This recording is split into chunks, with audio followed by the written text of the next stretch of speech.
नवीन twist आलाय आमचे शिंदेचे आई वडील आम्हाला हा केस लढायचा नाही असं त्यांनी कोर्टासमोर सांगितलं. काय म्हणाले, का हे सर्व झालेलं? एक लक्षात घ्या, कोर्ट के ज्या वेळेस आपण थोडंसं एक स्टेप पुढे येतो, ज्या वेळेस आपल्याकडे काही गोष्टी पॉझिटिव्हली व्हायला येतात, जसं काही ज्युडिशियल मॅजिस्ट्रेट साहेबांचा रिपोर्ट आला ज्याच्यामध्ये 5 पोलीस अधिकाऱ्यांना अक्षयच्या मृत्यूत जबाबदार धरले आणि त्याच्यानंतर ज्या घडामोडी होत आहेत, ज्या आपण पाहत आहेत, याच्यामुळे एक गोष्ट तर निश्चित आहे की काही ना काही करून हे प्रकरण कसं थांबलं जाईल, कसं पचवलं जाईल, कसं संबंधित व्यक्तींना वाचवलं जाईल, याच्यासाठी कडाडून प्रयत्न काही लोकांकडून केला जातोय. परंतु मी नम्रपणे त्यांना सांगू इच्छितो की किती जरी केलं तुम्ही काही तरी पण याच्यामध्ये तुम्हाला सफलता मिळणार नाही. त्याचं कारण असं, ह्या देशात कायद्याचंच राज्य संविधानाच्याच माध्यमातून चालू शकतं. राज्य कुणाच्याही मनाप्रमाणे कुणालाही वाटेल अशा पद्धतीने चालू शकत नाही. आणखीन काही विचारायचं? काय अपेक्षा आहे आम्हाला? आणखीनही ही फक्त केस अक्षय शिंदे पुरती मर्यादित राहिलेली नाही. हा जो गुन्हा आहे ब्रुटल कस्टोडियल डेथचा आहे आणि त्याच्यामुळे कस्टोडियल डेथच्या मॅटरमध्ये it is the offence against the society, it is not an offence against the individual. हा समाजाविरुद्ध केलेला जघन्य अपराध आहे आणि सगळ्यात महत्त्वाचं, कुणाला शिक्षा द्यायची आणि कुणाला शिक्षा न्याय द्यायची हा अधिकार सर्वस्वस्वरी न्यायालयाला आहे.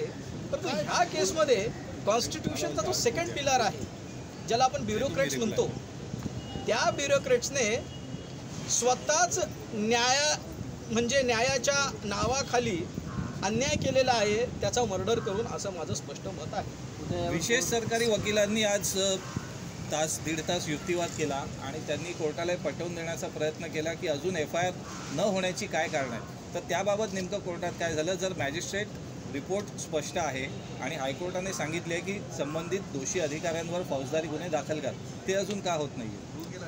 एक गोष्ट लक्षात घेतली पाहिजे आपण सगळ्यांनी की अक्षय शिंदेचा ज्या वेळेस हा प्रकार घडला त्यावेळेस अक्षय शिंदेच्या विरोधात 307चा गुन्हा दाखल केला.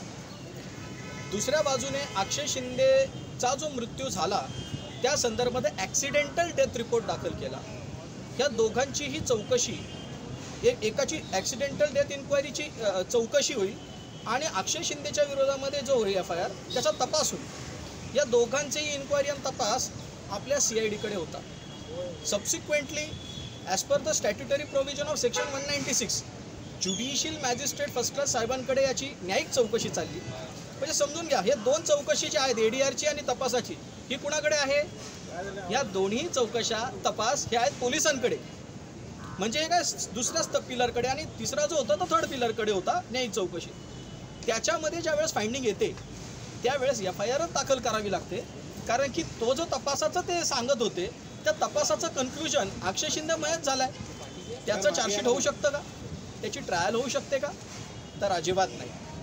दुसरा जो आहे ADR, त्यांनी जी केसला त्याच्यामध्ये दिली होती सरकारी वकिलांनी, त्याच्यामध्ये म्हटलेलं आहे की इन्क्वायरी जी ADRची चालू आहे त्याचं रिझल्ट FIR मध्ये होऊ शकत नाही. सगळं म्हणणं मान्य आहे, पण या सगळ्या प्रकरणामधलं हे सगळ्यात मोठं ट्विस्ट मानलं जात आहे की आज अण्णा शिंदे आणि अलका शिंदे या दोघांनी सुद्धा आम्हाला ही केस लढायची नाही आणि आमच्यावर कोणाचा दबाव नाही, म्हणजे ही भूमिका का घेतली? याचं उत्तर, मलाही प्रश्नाचं उत्तर कळत नाही आहे. परंतु एक गोष्ट निश्चित आहे, जेवढं काही मला समजतंय आपल्या देशामध्ये एक सामाजिक दबाव, कम्युनल दबाव म्हणतात ना, त्या पद्धतीने एक जुनी परंपरा होती सतीची. त्या सतीच्या परंपरेमध्ये पण त्या महिलेला इतकं मानसिकरित्या प्रताडित केलं जायचं का ती महिला पतीच्या चितेवर बसायला तयार व्हायची. आणि सामाजिक दबाव जो असतो, मी डे 1 पासून म्हणतो यांना सामाजिक सुरक्षा द्या. डे 1 पासून माझी तीच मागणी आहे. कायदेशीर लढाई तर आम्ही लढू, पण तुम्ही परवा सुनावणी झाल्यानंतर त्या दोघंही पालकांना तुमच्या सोबत घेऊन गेले होते आणि तुमच्या सोबतच त्यांना ठेवणार असं तुम्ही याच जागी आम्हाला सगळ्यांना सांगितलं होतं. पण नेमकं काय घडलं? इकडनं आम्ही घरी गेलो. घरी गेल्याच्या नंतर त्यांना भाड्याने रूम ठेवला, डिपॉझिट ठरलं, भाडं ठरलं, सगळं ठरलं. नोकरी ठरली काय द्यायची कुठे द्यायची, त्यांना नोकरीवर कोणी ठेवतं तोही प्रॉब्लेम होतो, सॉर्ट आउट केला.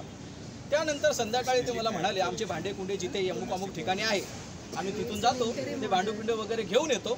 त्याच्यानंतर मग काही गोष्टी अशा घडल्या त्या आता विचाराधीन न्यायालयाच्या, ते आता लगेच मी तुम्हाला डिस्क्लोज करणे नाही त्या सांगा, कारण त्याच अपेक्षित आहे. कारण एकीकडे त्यांनी वकालतनामा जो सादर केला होता की याच्यामध्ये अमित कटारनवरे हे आम्हाला वकील नको असं त्यांनी मांडलं. नंतर या 2 दिवसाच्या चक्करमध्ये ते कोणत्या तरी पोलीस ठाण्यात सुद्धा साऊथ मुंबईतल्या गेले होते तक्रार अर्ज द्यायला, अशीही माहिती समजते आहे.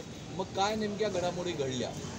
मला आता त्यांना केसच लढवायची नाही असं ते म्हणतात. मला तुमच्याकडून ही माहिती मिळते की ते साऊथ मुंबईमध्ये कुठल्या तरी पोलीस स्टेशनमध्ये गेले होते. हा बाप्पा बोला ना. मला त्याच्याबद्दलचं काहीही माहीत नाही. हो, पण मग वकालतनामा म्हणजे तुम्हाला वकील म्हणून ते नको असा त्यांनी कोर्टात केलेला आहे की मागणी, तो अर्जही तुम्ही दाखवला आणि नंतर आज अचानक त्यांनी ही भूमिका घेतली. काय नेमकं म्हणजे पाणी कुठे मुरतंय, काय पडद्याआड घडलं असं तुमचं म्हणणं आहे? तुम्ही समजून घ्या याच्यामध्ये हे प्रश्न जे आहेत ना, हे जोपर्यंत मी पुराव्यानिशी कोर्टासमोर मांडत नाही तो मॅटर आताच मी करणं ते न्यायोचित ठरणार नाही. माझी अडचण थोडी समजून घ्या. उद्या हे मॅटर ठेवलंय हिअरिंगसाठी, एकदा का ती हिअरिंग होऊन जाऊ द्या, त्याच्यानंतर सगळ्या गोष्टी बाहेर येतील. बहुतेक न्यायमूर्तींनी दोघांना परत चेंबरमध्ये आता बोलवलंय चर्चेसाठी असंही समजलं. मला त्यातलं काही माहीत नाही, मी तिकडे नाही आहे आणि मला आता दुसऱ्या हिअरिंगला जायचं आहे. धन्यवाद सर. हिंदी कोणाला पाहिजे? सर हिंदी में हिंदी में बता दीजिए. आज अक्षय शिंदे के माता पिता ने मना कर दिया कि केस आगे नहीं लड़ना है, क्या कारण रहा और क्या कहें? देखिए किसको केस लड़ना है किसको नहीं लड़ना है